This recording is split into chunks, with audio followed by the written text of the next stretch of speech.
மோதல்ல ஆரம்பிச்ச இவங்களோட ரிலேஷன்ஷிப் கடைசியில காதலா மாறி இருக்கும் அப்படி சொல்லி போன பாட்டிலேயே சொல்லியிருப்பேன். கொஞ்ச நாள்லயே இவங்களுக்கு வந்து காலேஜும் முடியுது, சுபா வந்து ஊருக்கு போக வேண்டிய நேரமும் வருது. ஹீரோவுமே எப்பவும் போல கிளம்பி அவன் ஊருக்கு போயிடறான். ஹீரோக்கு ஒரு அண்ணன் இருப்பாங்க. இப்போ அவங்க அண்ணனுக்கு வந்து பொண்ணு பார்க்கலாம் அப்படின்னு சொல்லி ஹீரோவை வந்து கூட்டிட்டு போயிருப்பாங்க.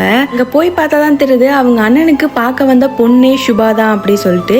ஹீரோ ஷாக்ல உட்காந்துட்டு இருக்கப்போ சுபா சர்ப்ரைஸா வந்து நம்மள பொண்ணு பார்க்க வந்திருக்கான் அப்படி சொல்லி நினைச்சிட்டு அங்க பயங்கர சந்தோஷமா எல்லாத்துக்கும் காஃபி கொடுத்துட்டு மாப்பிள்ளை பிடிச்சிருக்கான்னு கேட்குறப்ப பிடிச்சிருக்குன்னு சொல்லிடுறா.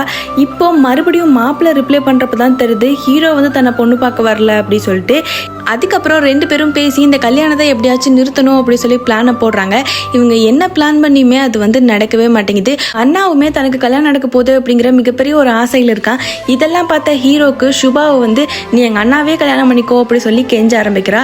இப்போ அவங்க அண்ணா கிட்ட போய் ஹீரோ உட்காந்து பேசிட்டு இருக்கப்ப தான் தெரியுது இவங்க அண்ணாவே மகா அப்படிங்கிற ஒரு பொண்ணை வந்து லவ் பண்ணிட்டு இருக்காரு அப்படி சொல்லிட்டு. கடைசியில ஹீரோ கல்யாணம் ஆகிறதுக்கு கொஞ்ச நேரத்துக்கு முன்னாடி அவங்க அண்ணாவை கூட்டிட்டு போய் அந்த பொண்ணையே கூட்டிட்டு வந்து அவங்க அண்ணாக்கு பிடிச்ச மாதிரியே கல்யாணமும் நடத்தி வைக்கிறாங்க. கடைசியில ஹீரோயினுக்கும் ஹீரோக்கும் நிச்சயதார்த்தமும் ஆயிடுது.